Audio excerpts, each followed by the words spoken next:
এইমাত্র পাওয়া আবহাওয়া দপ্তর থেকে আজকের সবচেয়ে গুরুত্বপূর্ণ খবর। রাতেই আঘাত হানতে চলেছে ঘূর্ণিঝড় ফেঞ্জাল। উপকূল জুড়ে সতর্ক সংকেত।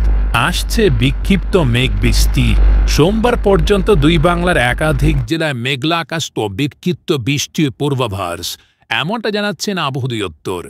আজ ও আগামীকাল কোন কোন জেলার আবহাওয়া কেমন থাকতে পারে এই বিষয়ে কি বলছে আজকের আবহাওয়া রিপোর্টে জানিয়ে দিব। সম্পূর্ণ বিস্তারিত ভিডিওদের সঙ্গে রাখুন। আর আপনি কোন জেলা থেকে আমাদের আবহাওয়ার খবরটি দেখছেন অবশ্যই কমেন্ট করে জানিয়ে দিবেন। আর সবার আগে সবার প্রথম সঠিক আবহাওয়ার খবর জানতে আমার চ্যানেলটিকে সাবস্ক্রাইব করে রাখুন। এবার জেনে নিন এক নজরে। শরতের আবহাওয়াতে যেন ছাড়ছে না মেঘ বৃষ্টি। সকাল থেকে দেশের দক্ষিণ ও মধ্যাঞ্চলের আকাশ ঢেকে গিয়েছে মেঘের আনাগোনায়। একই সঙ্গে কোথাও কোথাও দেখা মিলছে গুড়ি গুড়ি বৃষ্টি।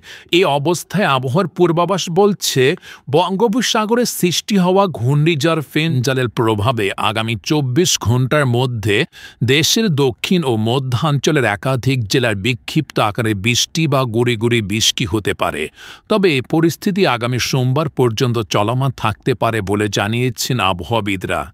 এদিকে আবহাওয়ার আরেক সতর্কবার্তায় বলা হয়েছে এখন থেকে পরবর্তী ২৪ ঘন্টার মধ্যে খুলনা, সাতক্ষীরা, শ্যামনগর, মংলা, বাগেরহাট, যশোর, নড়াইল, টঙ্গীপাড়া, মেহেরপুর, কুষ্টিয়া, বরিশাল, পিরোজপুর, কাউখালী, মিরহাজিগঞ্জ, মাঠবাড়িয়া, পাথরঘাটা, খেপুপাড়া, লালমোহন, চরফ্যাশন, বুরহানুদ্দিন, ভোলা, চট্টগ্রাম, রাজস্থলী, সাতকানিয়া, রাঙ্গামাটি, কুমিল্লা, নোয়াখালী, চাঁদপুর, ফেনী ও এর পার্শ্ববর্তী এলাকাসহ দেশের দুই একই স্থানে বিক্ষিপ্ত আকারে বৃষ্টি বা গুঁড়ি গুঁড়ি বৃষ্টিপাত হতে পারে। একই সঙ্গে পশ্চিমবঙ্গের কয়েকটি জেলাতে মাঝারি বৃষ্টিপাত হতে পারে। তবে পরিস্থিতি আগামী সোমবার থেকে উন্নতি হতে পারে। একই সঙ্গে কেটে যেতে পারে মেঘ বৃষ্টির প্রবণতা, সেই সাথে দেখা মিলবে রাত্রিকালীন শীতের তীব্রতা ইনশাল্লাহ। এদিকে সামুদ্রিক আবহাওয়া। বর্তমানে দক্ষিণ পশ্চিম বঙ্গোপসাগরে একটি ঘূর্ণিঝড় অবস্থান করায় দেশের সকল সমুদ্র বন্দরগুলোকে ২ নম্বর হুঁশিয়ারির সংকেত দেখাতে বলা হয়েছে। বর্তমানে দক্ষিণ পশ্চিম বঙ্গোপসাগর ও তৎসংলগ্ন এলাকায় অবস্থানরত ঘূর্ণিঝড় ফেঞ্জাল উত্তর পশ্চিম দিকে অগ্রসর হয়ে বর্তমানে একই এলাকায় অবস্থান করছে। এটি আরও উত্তর পশ্চিম দিকে অগ্রসর হয়ে আজ রাতের দিকে উত্তর তামিলনাড়ু উপকূল অতিক্রম করতে পারে। এর ফলে চট্টগ্রাম, কক্সবাজার, মংলা ও পায়রা সমুদ্র বন্দর সমূহকে ২ নম্বর দূরবর্তী হুঁশিয়ারি সংকেত দেখিয়ে যেতে বলা হয়েছে। উত্তর বঙ্গোপসাগর ও গভীর সাগরে অবস্থানরত সকল মাছ ধরার নৌকা ও ট্রলারকে পরবর্তী নির্দেশনা দেওয়া পর্যন্ত উপকূলের কাছাকাছি থেকে সাবধানে চলাচল করতেও বলা হয়েছে।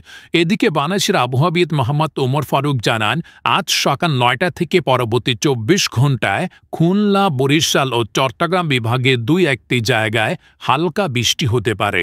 এছাড়া দেশের অন্যত্র অস্থায়ীভাবে আংশিক মেঘলা আকাশ সহ আবহাওয়া প্রধানত শুষ্ক থাকতে পারে। এই সময় সারা দেশে রাতের তাপমাত্রা সামান্য হ্রাস পেতে পারে এবং দিনের তাপমাত্রা ১ থেকে ২ ডিগ্রি সেলসিয়াস হ্রাস পেতে পারে। তো এই ছিল খবর। এরকম ইন্টারেস্টিং আবহাওয়ার খবর জানতে আমাদের সাথেই থাকুন। ধন্যবাদ।